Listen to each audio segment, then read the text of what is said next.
Dave Hakstol, coach.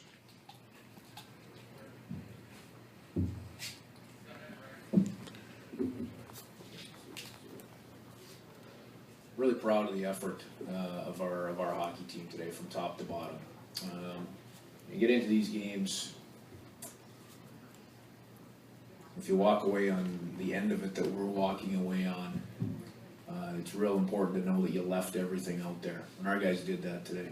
I felt like our group played an excellent 60 minutes, and it's obviously it's a bit of a numbing feeling to be walking away at this point in time on a good bounce of the puck that our opponent took advantage of right at the buzzer. I really want to commend our group of seniors. They're a small group. They played varying roles within our team, but they provided great leadership, and I think really set a tone throughout our work right from back in September all the way through tonight. So it's painful to have it end this way for those guys, as well as for this particular group of players, who are a bunch of just outstanding teammates that has really become an outstanding team. Thanks, Coach, and we'll take your questions for the players now. See, we'll use the mics right here in front. Adam Kimmelman from NHL.com. Stephane, you had a couple of shots on that power play late. Could you guys feel the momentum sort of swinging your way? And then what did you see when the puck went back the other way? I don't know if it was just the momentum of that last power play. I thought our whole third period was very hard, very fast, very good pace, and I think the momentum was kind of, I guess you could say, in our hands. A couple close calls, a couple good saves by their goalie, and puck going the other way.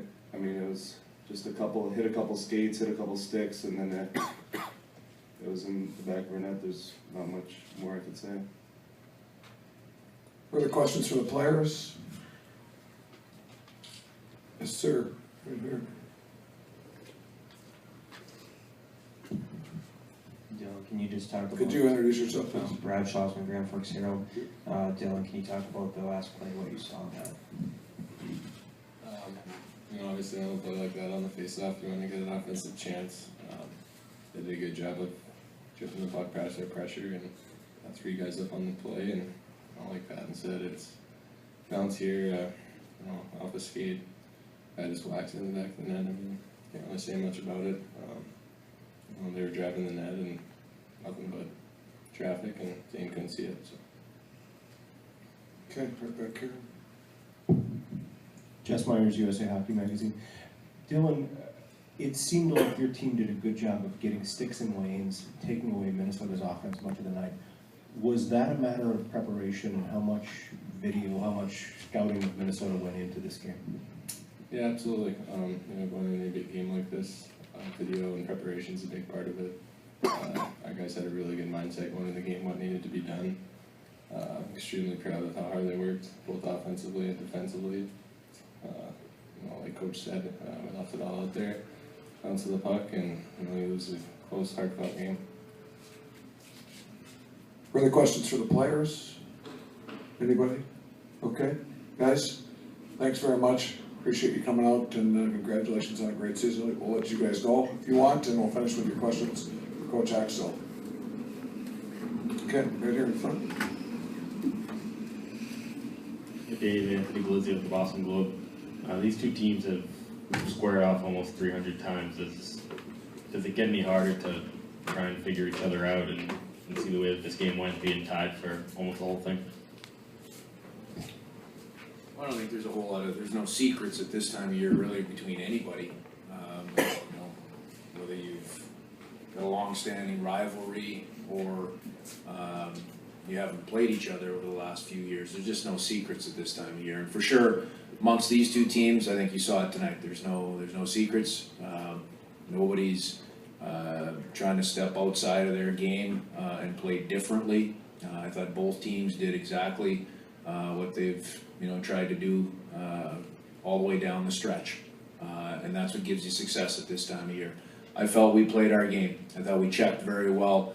I thought we moved our feet. I thought we had our whole bench contributing. I thought we did an excellent job for the most part, making it a 200-foot game and trying to give ourselves the best chance to win this game. The last bounce of the puck went to them. And that's my hats off and congratulations to them. Further questions? Okay, right here, behind you, right behind you. Mattson, USAHO, Dave, between playing the whistles and following your shot and locking everything down on D, is it fair to say this is a game that was full of a lot of teachable moments for younger kids watching? Can you clarify that a little bit? I guess I don't understand the question. Well, Maybe I just need to hear it again. Okay, yeah, sure. I mean, just it seemed like there was a lot of things that both teams were doing right, something that you can show younger players in terms of this is exactly what you should be doing in whichever situation you're talking about. Well, it was good playoff hockey. I think both teams played extremely hard. Both teams played disciplined. Both teams played. I know our team played within the way we want to play. So, I'm sure there's some teachable moments in there for the youngsters, and a different time, a different place. I'll be able to answer that a little bit better. I'm happy with the way our team played. That doesn't bypass the fact that our season ends tonight. Okay, right here. Evan Spore, SB Nation. Coach, not just tonight, but the entire tournament, it seemed like Zane Gothberg was playing some of his best hockey. How important was it or how crucial was he to getting you to Philadelphia, and what do you say to him after, that kind of game? Well, in due time, we'll obviously look back and evaluate and talk about his year and his tournament. I think Zane was very good for our hockey team. Along the way, you need a goaltender to win you a game. And I thought, if you look back 10 days, I thought against Ferris State in the third period, he was a difference maker for us. He did his job and he got us to overtime, and his teammates did their job after that. I felt like tonight, everybody did a pretty good job, in chipping in with their roles. And certainly his play was excellent. A lot of confidence for all the players that play in front of him. A lot of confidence in Zane, and that doesn't just come from game performances. Guys watch him work. They watch him prepare, and that's good leadership on his part. Jess, last one, right here.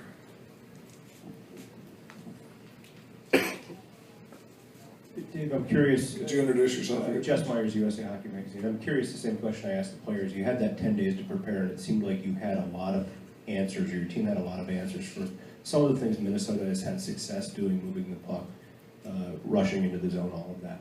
How much video, scouting, prep, all of that went into the 10 days you had? You know what, our players did a great job. They went out and they played hard. They played within our structure. They did a good job preparing. We didn't over-prepare. We didn't over-prepare for our opponent. We never do. We went out. What we spent our time on last week was improving the things that we did. And I thought our guys did an excellent job through the week of really concentrating on improving some of the details of our game. It wasn't necessarily specifically towards Minnesota. We wanted to play our best hockey game tonight, and I thought without the puck, we probably did play our best game of the season. There weren't a lot of plays to be made out there because there wasn't a lot of time and space. Obviously, we would like to have made one more play on the offensive side, but again, I thought our guys prepared well, prepared hard, and played as a real good team tonight. Coach, thanks very much. Appreciate it.